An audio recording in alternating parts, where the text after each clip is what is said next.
what I'm trying to do is promote and amplify the good and what I see to be true and love people where they're at. I'm a guy who is, I'm not where I could be. I'm not what I should be, but I'm not what I used to be.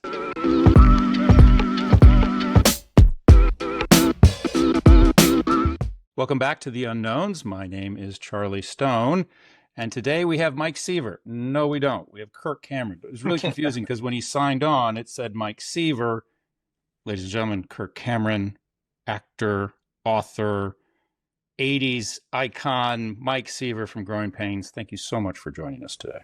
Charlie, I have learned to answer to both Kirk and Mike. I love if I'm in New York City, the sanitation driver. He's, hey, Mikey, how's it going? How's Eddie and Boner? How's Ben and Carol? So I answer to either. Great to be on your show. Well, thank you so much for joining. We've been very fortunate to interview national leaders, foreign leaders, and no one has received as much buzz than you. I mean, we did interview Rainn Wilson and he received buzz. But it seems like these actors who've sort of imprinted on people just have this everlasting, excitement around them. The reason I ask that is why is that? Why? I mean, you were an actor in a show, you had a script, but we just can't seem to give up on you. It's interesting, isn't it? Because I think as a culture, we sort of need to give up on Hollywood celebrities, right? I mean, if we followed their advice, it could really take us down the wrong road. And I'm just grateful that you're interested in talking with me. And I think we have this because we grow up with the people we watch on television. I know I did with Happy Days back in the day, or maybe it was Little House on the Prairie or Star Trek. I was actually named after William Shatner's character, Captain Kirk. My dad loved Star Trek so much. He was imprinted on my dad's mind to the point where he named me after him. The urban legend is that my sister was going to be named Spock, but my mom put her foot down. Yeah, she said, enough of that. We're not doing that again. But there's something about it for sure. Yeah. When I met the Fonz, Henry Winkler, I lost my mind. I wanted to meet him. Listen, I can be a big talker. When I met Bob Denver, and it was in later days of his life, and he was in the Gilligan outfit, I couldn't talk. I just was like, you're Gilligan. I know. It's just interesting. In fact, you mentioned Little House on the Prairie. My wife and I just found that, and we watched the first episode. It's a slow roll, but it's kind of comforting. It's kind of melodic, and not a lot happens. There's wolves. There's men who spit tobacco. But other than that, it's an hour of just a slow roll. I just thought it was interesting. It is interesting. And, there's some psychology behind that as well. Fred Rogers, the Presbyterian minister we all know as Mr. Rogers from Mr. Rogers' Neighborhood, actually understood that, and that television was moving towards such a fast-paced, frenetic pace with non-diegetic sounds and things that we have in shows today that are actually making children's mental health worse, but it's addicting them to the screens, which is great for advertisers. But he understood kids need to be listened to. Mr. Rogers would ask questions like, what is divorce? Why is the color of your skin light, whereas my friend's here is dark? And he would just stop for 10 seconds and wait for someone to answer. And it actually more mimics real life. We're having this conversation right now with no flash cuts, with no whiz bang boom sounds coming in from post-production, and we're engaged. And I think that's what Little House on the Prairie did. That's what Mr. Rogers did. And I think both have their place. If we've got an action movie, it's gonna have to roll faster. But there's something special about those shows, and you find it all throughout television and sitcoms and movies in generations past. And actually, some shows are trying to get back to that because it's fresh and new now. This young generation knows nothing of it. And it's actually kind of refreshing. Well, it's sort of like when I would watch Frosty the Snowman. I knew it would be on once a year, and you knew where I would be. I would be on that couch, a half an hour before preparing, and then when he said to me, right? I'll be back next year at the end.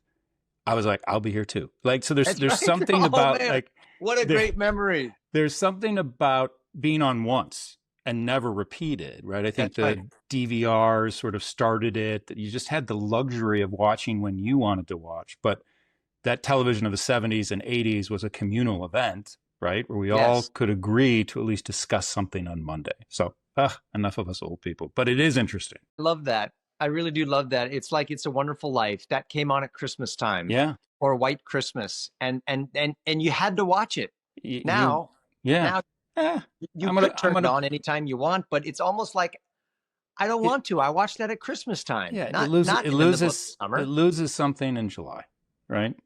Anywho, so let's get into your journey because, from what I understand, you were a self-described atheist. So before we go to your, you know, becoming a born-again Christian, what was your mind wrapped up with when you were an atheist or a self-described atheist?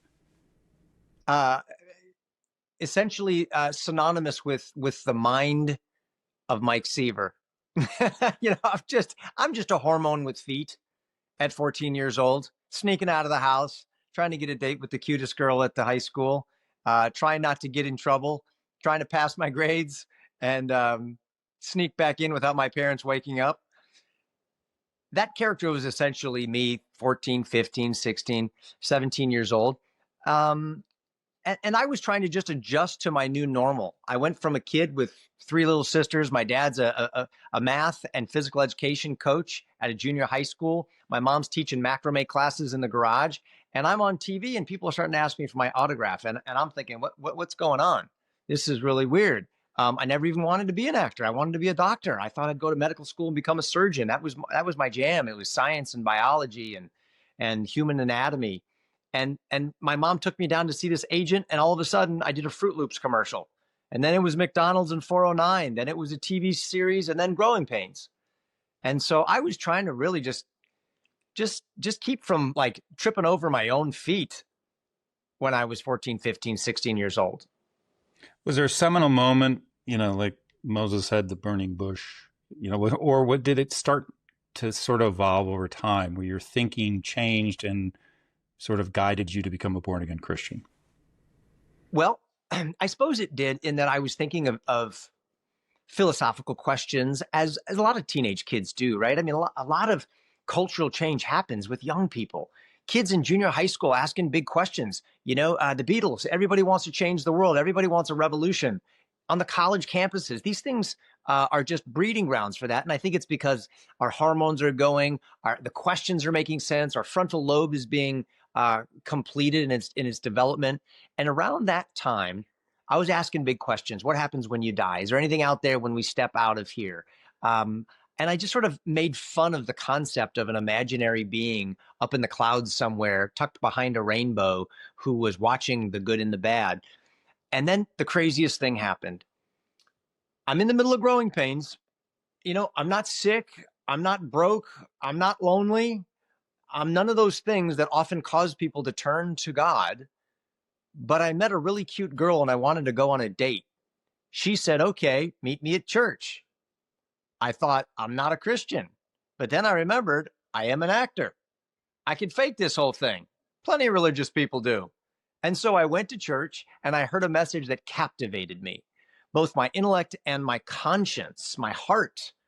And I began asking lots of questions. It led to me sitting in the driver's seat of my sports car at 17 years old, parked on the side of the road. And I thought, if today's the day that I get hit by a drunk driver and get catapulted to the gates of heaven, I'm not getting in because I don't even believe in God. And if he gives me the air I breathe and he made the stars and keeps my heart beating at night while I'm asleep, and I've never said thank you, what kind of an idiot and a fool am I? And so I thought,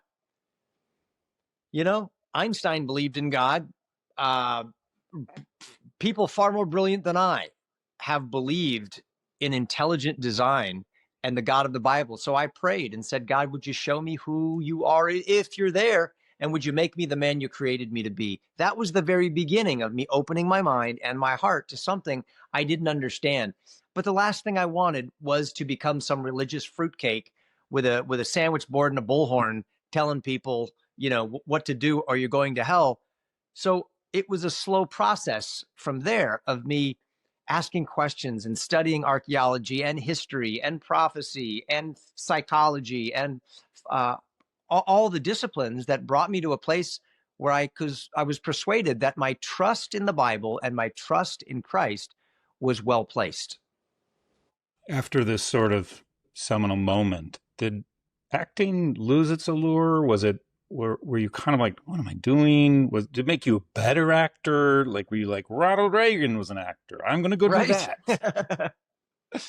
Yeah, that's right. He was a lifeguard. He was a governor. He was a radio personality and president of the United States. Um, I would say the short answer is that acting took on a new significance to me. I began to see it as an opportunity to embody good values and communicate messages of hope and courage and truth and beauty and goodness.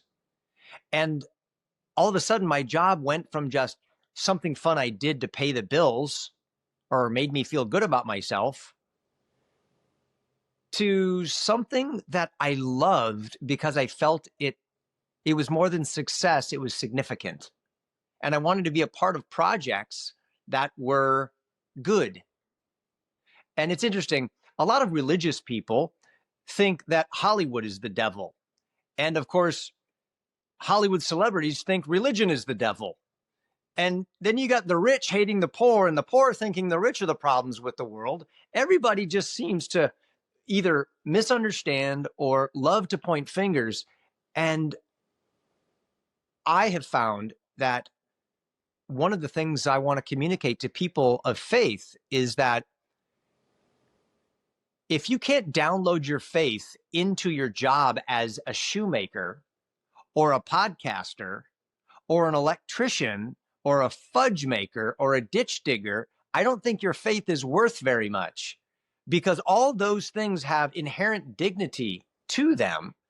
And your work is an opportunity for you to express the gratitude that you have for the God that you love and for the people he's called you to serve through your work. So I think that people of faith, of all people, should be rushing into places of influence like the entertainment and media industry because it shapes cultures and worlds. So give me an example of, you settle in, you asked and you prayed to God, and you became a born again Christian. Like, how did that first initiate? Around the craft service table, you're like, pass me the mayo, and also, have you heard about Christ? Like, how did you first become sort of more vocal about your faith? Okay.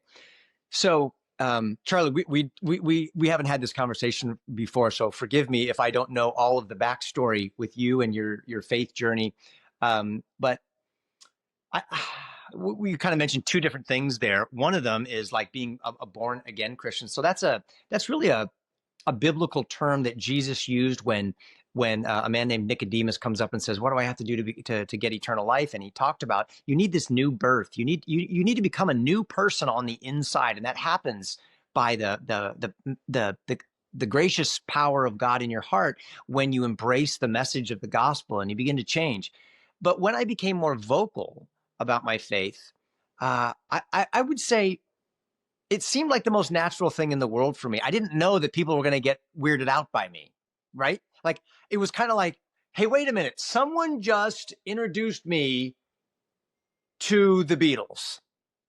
Now I'm telling everybody, holy cow, have you heard of these guys? These guys are amazing. And you don't think anyone's going to get upset with you because you're talking about something that you really like and you want other people to know about it too, right? That's how I felt about my faith. Hey, I've got my sins forgiven and I'm going to heaven. I've got eternal life. I didn't realize that there was a whole group of people out there that were actually angry about that. So I was like, okay.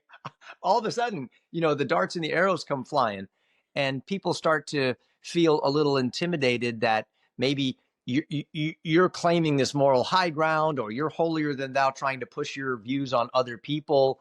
Um, and as a 17-year-old kid, that was the last thing I was trying to do. I was just trying not to embarrass myself in front of 50 million people every week on TV. I just wanted to live a life that actually said thank you to God for being so kind to me, and not divorce my faith from my job. So you did begin to be more vocal about your views about Christianity, and at times it was met with criticism. You know, you made comments, I think in 2016, about homosexuality being unnatural, detrimental, destructive. You've made some comments about how husband should, the wife should be led by the husband. Good luck with that. So I'm just curious, like, how, as you moved forward and you expressed your views, did you learn anything from that process? Did you learn something about, I'm going to put more gas on this pedal, I'm not stopping? Or I was like, you know what? People are going to be people. I'm not going to try to convert them. I have my own relationship with Christ. That's sufficient. I'm just curious. Yeah, great question. So I look back on the Growing Pains days. This is before that Pierce Morgan interview that you just referenced, and we can get to that. And I look back at times where there were conflicts with producers and actors. One actress said, like, I got fired by Kirk Cameron because I don't want to out her whole personal story, but because of things that I did in the past, I got fired. And that's not true. I didn't even know how to fire anybody. I was just trying to, again, live my life with integrity. Some of the producers on Growing Pains felt like I was trying to change scripts to be in line with religious views. And it's like, no, we're a family show. I mean, surely there's a set of values here that we try to ascribe to and model. And so, if we have me doing something for laughs, or that's clickbaity, well, we didn't have clicks back then. That was the 1980s. Maybe there's a different choice, so that I'm not feeling really uncomfortable and playing the part of a hypocrite, when I know little 14-year-old girls have my poster on their wall, and I'm sort of like this role model for kids. Parents are trusting us. Well, when you have a 17-year-old kid telling 40-year-olds that he wants to take the moral high road and would like for them to follow, sometimes that doesn't go over well. So I learned that, maybe the way that I said those things or made those requests were harsh or brash or something like that. And I could have said them with more grace, seasoned with patience and kindness. At the time, I thought that stuff ought to be coming from the 40-year-olds, not the 17-year-old. I'm the rookie. I'm trying to learn this stuff. And then as time went on, I think now I've learned that you can't convert people. You can't change people. I can't change my spouse. I can't change my kids. Nobody can.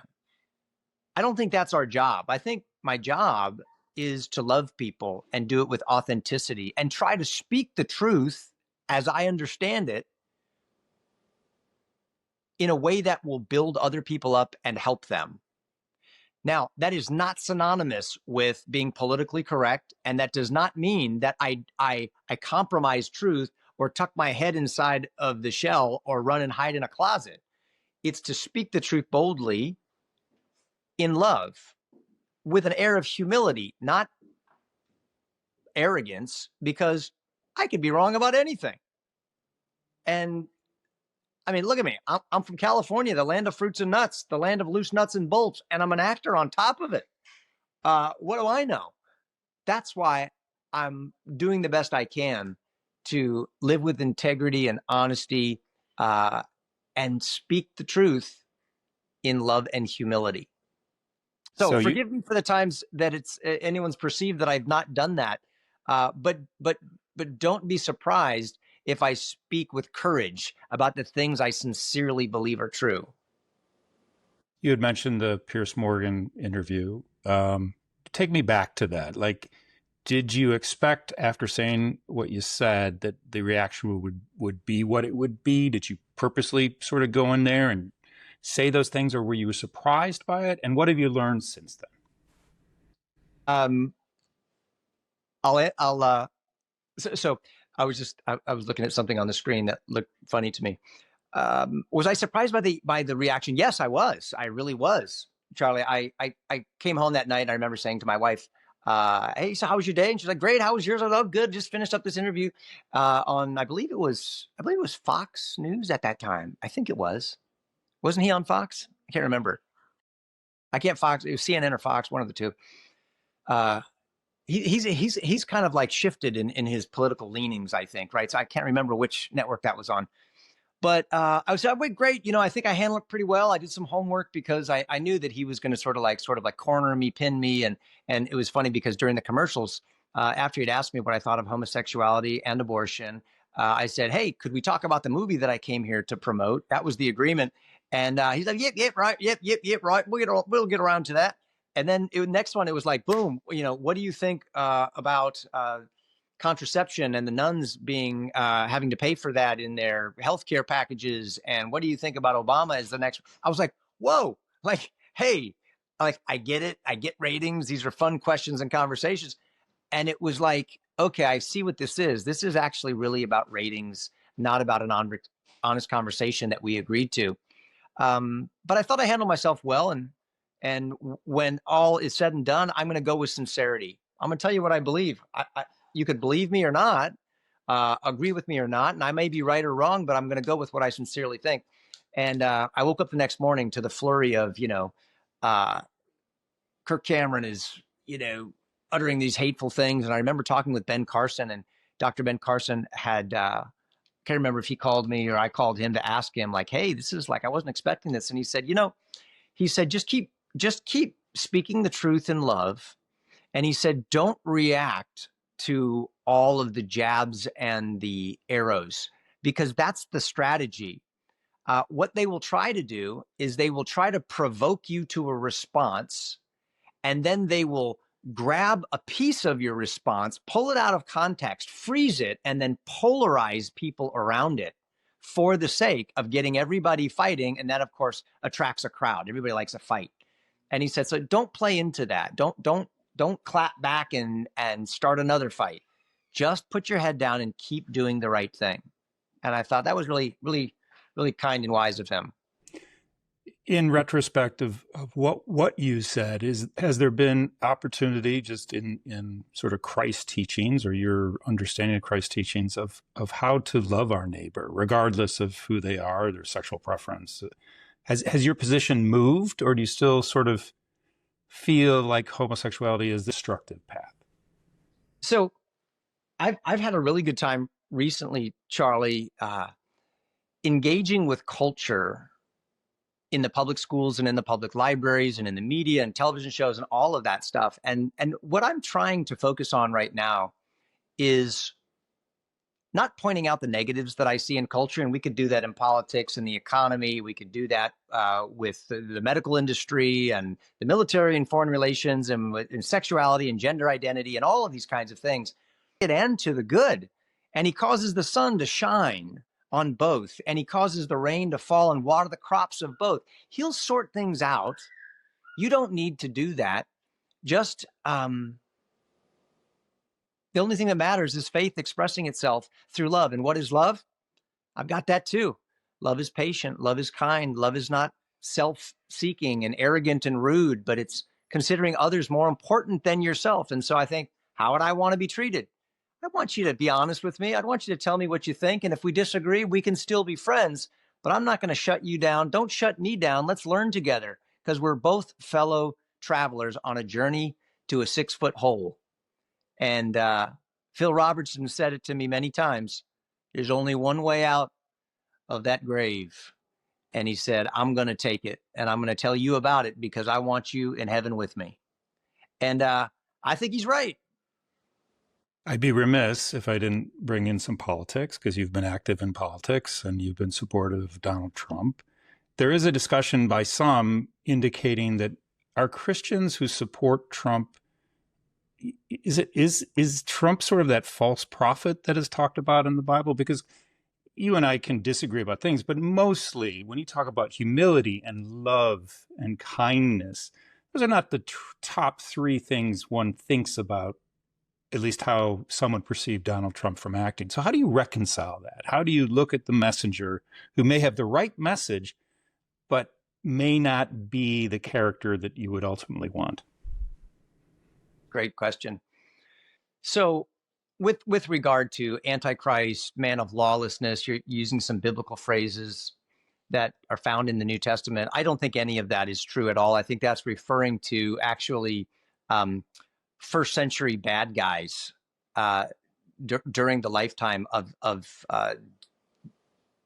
guys like John and Paul and others. So no, and it's funny because that's always a great religious tactic to go after somebody. And in fact, they said that about Barack Obama as well. And that's been a label that they've given to Ronald Reagan. You know why? Because he has the number 666 you could attach to him with 6 letters in Ronald, 6 letters in Wilson, 6 letters in Reagan. And therefore he must be the Antichrist. So I think all of that is silly ridiculousness. With regard to him, what did you ask me? How do I reconcile what? Well, you have humility and love and kindness, right? He may exemplify that with his family, but he certainly doesn't exemplify that with the people he disagrees with. He's very aggressive.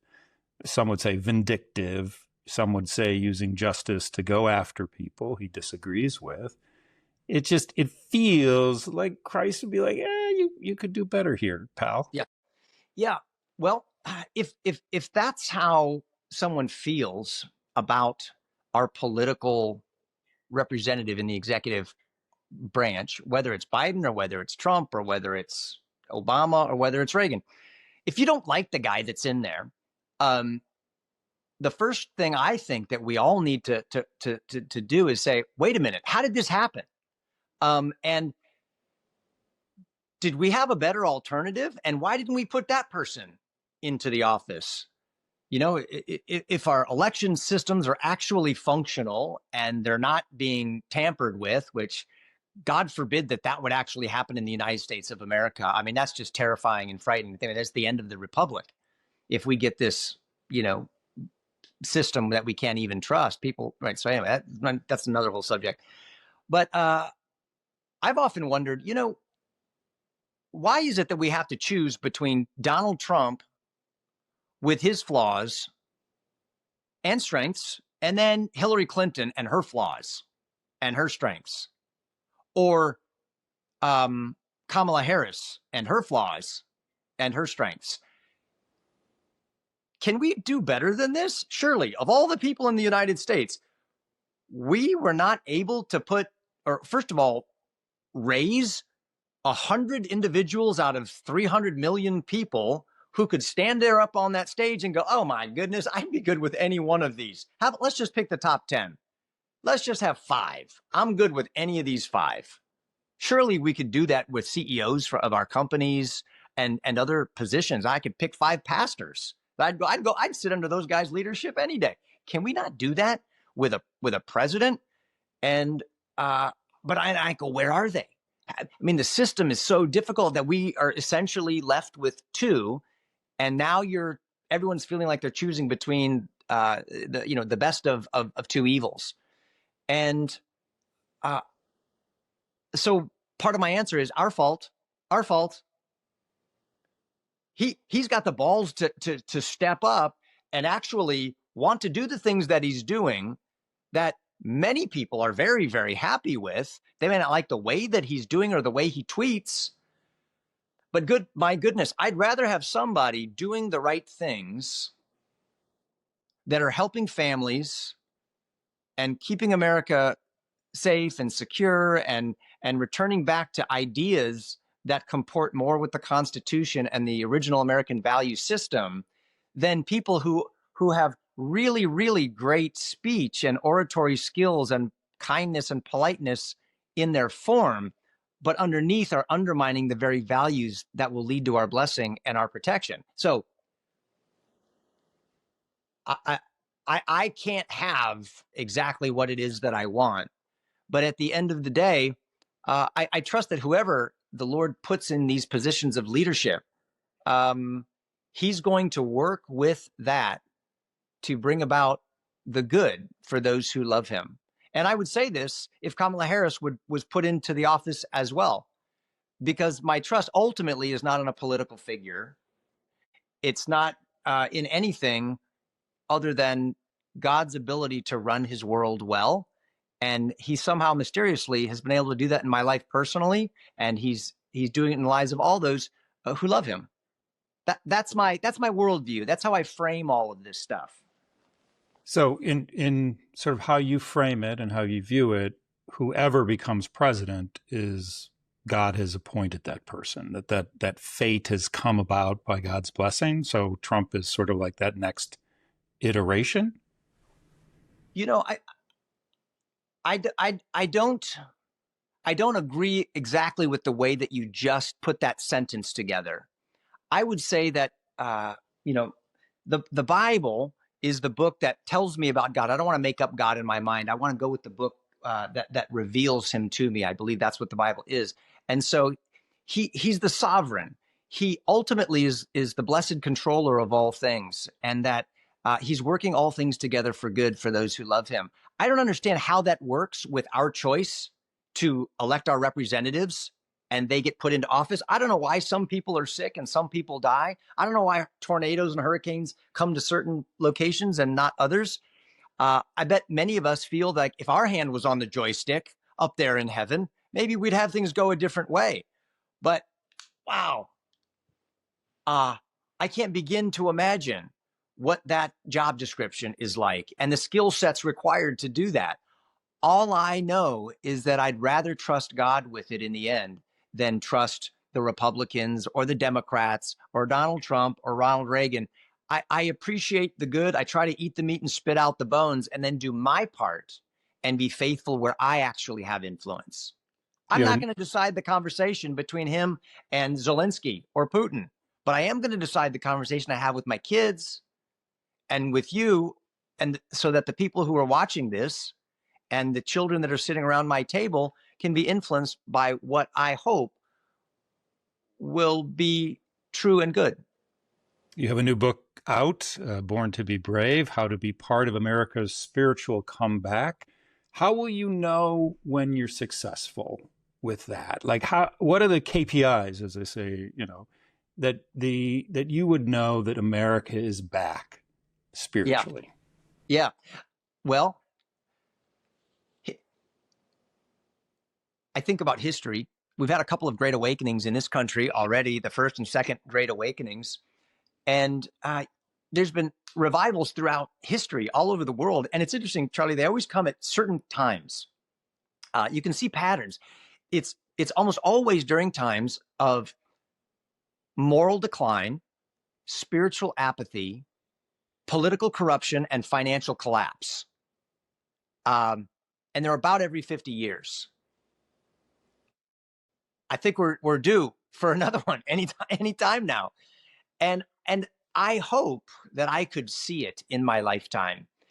But I don't know if I will or not. And that's really not the point for me, because I know that when the Pilgrims sailed across the Atlantic Ocean and they landed in Plymouth, 400 miles north of their intended destination, in a wilderness in the middle of winter with no government protection, no governing documents or a body there, and they had to draft up the Mayflower Compact, and it was unbelievable. They had no idea of when this plan would ever come together to form a community and a society on the principles that they held so dear. But you know what they did? They laid their faces down in the mud anyway and blew bubbles and died so their children could use their backs as stepping stones to get to higher ground and eventually have the future that they had only dreamed of. And so I think to myself, I don't know what the KPI is going to be other than faithfulness today. Duty is ours. The results are up to God. I plant a seed today that will grow into a tree whose shade I'll never enjoy, but I believe that my children will. So my KPI is faithfulness in the journey. Well, Kurt, thank you for your time and your patience and your exploration of your journey. I greatly appreciate it. Thank you. Anything unknown about you that you've never shared with anybody else? Because this show's called The Unknowns. Never anybody. Oh boy.